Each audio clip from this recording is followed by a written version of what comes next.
そうですね、Kindle にとっての社会成長っていうのが、こういった活動を通じてでもそうですし、 IT という、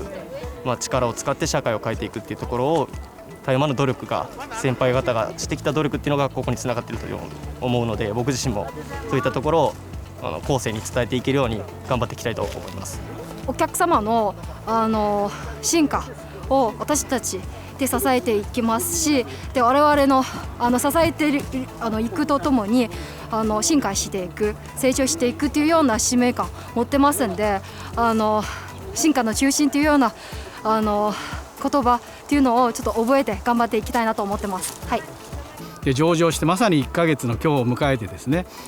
みんなが思いを込めて、この地にですねしっかり根付いていこうと。でまた根幹をですねしっかり大切にして、地域とともに、社会とともにお客様とともにですね成長していきたいなと。で日が経ったらですね我々もここにまた戻ってきて自分たちの成長と、